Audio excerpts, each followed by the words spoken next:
안녕하세요. 보도부의 이슈 스케치, 보이스의 백채연 기자, 박소향 기자입니다. 보이스 방송으로 처음 인사드렸던 때가 생생하게 기억나는데 시간이 금세 흘러 어느새 마지막 방송만을 남겨두고 있네요. 그러니까요. 떨리지만 설레는 마음으로 인사드렸던 때가 엊그제 같은데 벌써 마지막 방송이라니 실감이 잘 안 나는 것 같아요. 그쵸. 이번 보이스는 정규 방송 통틀어 저희 모두에게 마지막 방송인데요. 그만큼 보이스의 마지막 회차에 어떤 주제를 다루면 좋을지 고민이 많았습니다. 아무리 생각해도 이 주제를 다루지 않고 학우분들께 마지막 인사를 드리기엔 너무 아쉬웠어요. 맞습니다. 2주차 보이스에서 다뤘던 더글로리와 함께 넷플릭스에서 화두로 올랐던 작품이죠. 바로 다큐멘터리 나는 신이다입니다.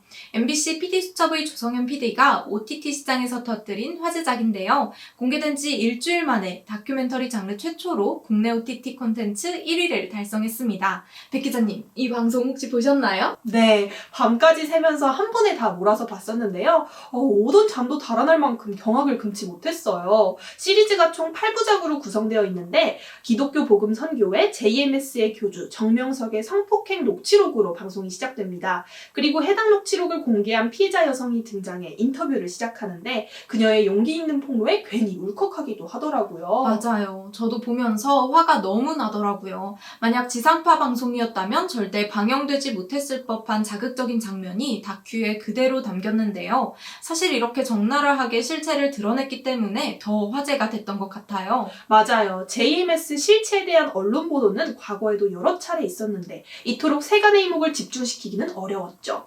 사회의 관심에서 멀어졌던 이번 이슈를 재점화시킬 수 있었던 건 사이비 종교의 폐해를 가감없이 공개했기 때문이라고 보여지는데요. JMS의 만행과 사이비 종교의 실체를 사건 브리핑을 통해 알아가 봅시다.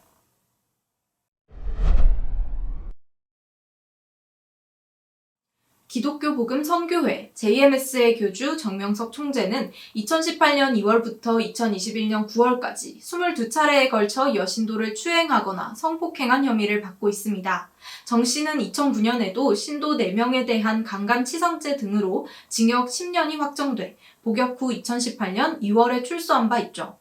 그런데 4년 만에 또다시 신도를 성폭행한 혐의로 대전지법에서 재판을 받고 있습니다. 정명석 총재는 1999년 다수의 성폭행 혐의로 수사기관에 내사를 받던 중 대만으로 도주한 뒤 홍콩과 중국을 전전하며 도피 행각을 벌였던 건데요. 2003년에는 한국 검찰의 요청으로 인터폴 적색 수배 대상에 오르기도 했습니다. 홍콩에서 중국으로 도피한 그는 2007년 5월 중국 공안에 체포됐고 이듬해 2월 한국으로 강제 송환됐죠. 정 씨가 유죄를 확정받았던 재판의 판결문을 보면 피해자들은 정명석을 메시아라고 믿고 그의 절대적인 권위에 복종했다고 기재돼 있습니다. 재판 과정에서 정명석은 법정 진술, 자필 진술문 등을 통해 자신이 메시아가 아니라고 주장했지만 사실 이는 형량을 줄이기 위한 것뿐이었죠. 실제로 신도들은 그를 이 땅의 재림주 메시아라고 믿고 있었던 거고 정 총재가 이들을 세뇌시킨 거죠. 정 총재의 여신도 성폭행은 참으로 엽기적입니다. 피해자 A씨와 B씨는 자매였고 정 씨가 두 사람을 차례로 성폭행했다는 건데요. 그는 검찰 조사에서 안마를 받고 양옆에서 팔베개하고 눕도록 한 것은 인정하지만 강간 사실은 없었다고 주장했어요. 하지만 재판부는 정 씨의 주장이 합리적이지 않다며 받아들이지 않았죠. 재판부는 당시 두 사람이 항거불능 상태였다는 점을 적시했습니다. 항거불능이란 말 그대로 어떤 행위에 대한 저항이 불가능한 상태를 말합니다. 평소 피해자가 정 총재를 메시아로 여겨 권위를 절대적으로 신봉해 오던 관계였고 또 신도가 소수라는 사정을 비추어 봤을 때 심리적으로 반항하기 곤란한 상태로 보인다고 판시했죠. 인터폴 적색 수배 중이던 정 씨는 2003년 7월 홍콩 이민국에 구속됩니다. 이후 보석금을 내고 풀려난 그는 배를 타고 중국으로 밀항하는데요. 이때 또 다른 여성 C씨에게 강간죄를 저지릅니다. 그는 1심에서 새 여성에게 성폭력을 가해 징역 6년을 선고받았으나 항소심 재판부는 또 다른 고소인 D씨의 피해 역시 인정해 징역 4년을 얹어 10년을 선고한 거죠. 또 이번 다큐멘터리가 큰 인기를 끌면서 사이비 종교에 대한 사회적 관심이 환기된 가운데 종교에 대한 시민들의 경계심도 높아진 것 같습니다.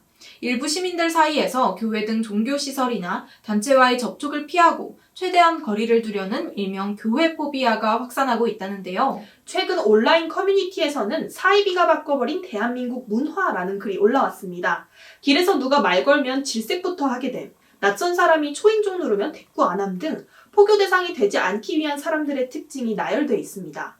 또 인터넷상에선 JMS 연관교회 리스트가, 대학가에선 대학별 JMS 동아리 명단이 퍼지고 있는데요. 다큐멘터리에서 시작해 사회 곳곳에 발효 중인 사이비종교 주의보, 사건 브리핑은 여기서 마치도록 하겠습니다. 15년 전 대법원 판결에서 한거 불능을 이용한 준강제추행이 인정돼 정명석 총재는 10년을 복역했습니다. 이번 성폭행 혐의에 대해서도 정 총재는 자신이 메시아가 아니라고 명확히 가르쳤음을 주장하고 있는데요.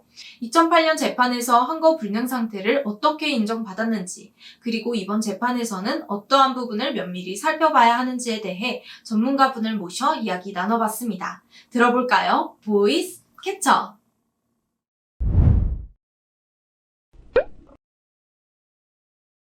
강간이나 강제추행은 폭행이나 협박이 있어야만 성립하는데요. 경우에 따라서는 폭행이나 협박을 직접 하지 않고도 성범죄를 저지르는 경우가 있습니다. 즉, 상대방의 심신상실이나 또는 한거불능 상태를 이용해서 범행을 저지르는 경우도 있고요. 정명석의 경우에는 15년 전 사건도 그렇고 이번 사건에서도 그렇고 폭행이나 협박을 한 정황이 그렇게 크게 드러나지 않아요. 즉, 피해 여성의 심신상실 상태를 이용하거나 아니면 한거불능 상태를 이용했다는 점이 증명되어야 하는데, 이 사건에서는 심신상실은 인정되지 않고요. 한거불능 상태가 있어야만 합니다. 지금 이 정명석, JMS 정명석 사태에서는 종교적인 한거불능 상태가 핵심입니다. 지난 15년 전에 1차 재판에서는 이게 인정이 됐어요. 그런데 그런 행동을 또 했을 것이라고 짐작은 되지만 사실 이번에도 그런 행동을 했다는 증거가 필요하거든요. 따라서 검사가 그런 증거들을 제출해서 판사를 설득하고 유죄 확신을 이끌어냈다면 유죄 판결이 나올 것이고, 만약 그렇지 못했다면 무죄 판결이 나올 수도 있는 것인데, 법원은 검사가 제출한 증거만으로 과연 이러한 성범죄가 성립한다고 확신할 수 있을지, 여기에 대한 지금 판단을 하고 있습니다. 여러 검사가 제출한 증거를 통해서 이 JMS의 교리 그리고 종교적인 세뇌가 증명될 수 있을지, 이 부분이 지금 진행되는 재판의 핵심입니다. 나는 신이다 에서 JMS를 다룬 1회는 시작부터 정 씨의 변태적인 성범죄 행각과 비속어가 담긴 녹취본이 재생됩니다. 이외에도 여성 신도들의 나체 영상이 얼굴만 모자이크된 채 등장하고 흐릿하게 처리됐지만 변사체들이 뒤엉켜 있는 실제 현장 영상이 여러 번 반복되는데요. 여기서 노골적으로 성적 학대 장면을 묘사해 피해자와 그 가족들에 대한 배려가 부족했고 2차 가해나 모방 범죄로 이어질 수 있다는 지적도 나옵니다. 필요 이상의 노골적인 연출로 인한 부작용을 우려하는 목소리도 많았는데요. 하지만 조선현 PD는 사회 고발을 위해 이 같은 내용을 넣을 수밖에 없었다고 설명했습니다. 선정적인 연출이라는 문제의식을 갖는 것에 공감하지만 또 다른 피해자가 나오지 않게 하겠다는 제작 의도를 생각하면 이번 같은 형태가 맞다라고 대답했죠.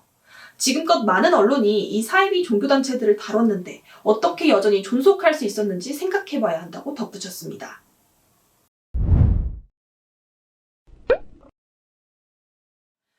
네, 저희 보이스 사이비 종교를 다룬 마지막 회차였습니다. 사회적 화두를 던진 나는 신이다 다큐는 폭로에만 그치고 구조적 문제를 지적하거나 대안을 제시하지 못했다는 점에서 아쉬움이 남습니다. 하지만 현 상황을 보면 앞으로 이를 향해 나아갈 사회적 논의는 시작된 것 같은데요. 그러나 JMS 신도라는 것 자체와 범죄는 별개일 겁니다. 잘못은 종교를 믿는 사람이 아니라 잘못된 길을 가게 만드는 교주나 지도자라는 PD님의 말씀도 생각해봐야겠네요. 맞습니다. 어묵혼주라는 말이 있는데요. 물고기 눈알이 진주와 섞여 있다는 뜻으로 가짜와 진짜가 뒤섞인 것을 비유하는 고사성어입니다. 사이비의 뜻은 겉으로 보기엔 비슷한 듯 하지만 근본적으로는 아주 다른 것을 말하죠. 거짓된 교리와 비도덕적인 종교로부터 사리를 분별할 수 있는 능력이 필요할 것 같습니다. 그렇습니다. 이는 보이스라는 프로그램이 갖는 의미와도 맥이 닿아 있는 것 같아요. 시민들의 목소리를 듣는 것도 중요하지만 결국 다양한 소리를 들은 후 나의 생각은 어떤지, 나는 어떤 목소리를 낼 수 있는지가 중요한 것 같습니다. 사리를 분별할 수 있는 판단 능력도 결국 나 자신을 얼마나 잘 아는지, 자신의 목소리를 얼마나 들으려 하는지에 있으니까요. 맞아요. 자신의 목소리에 경청하는 자세를 통해 우리는 진정한 자아를 알게 되는 것 같습니다. 하구 여러분께 저희 보이스가 타인과 나의 목소리를 들을 수 있는 공간이 되었길 바라며 저희는 이만 물러가도록 하겠습니다. 지금까지 시청해주셔서 감사합니다.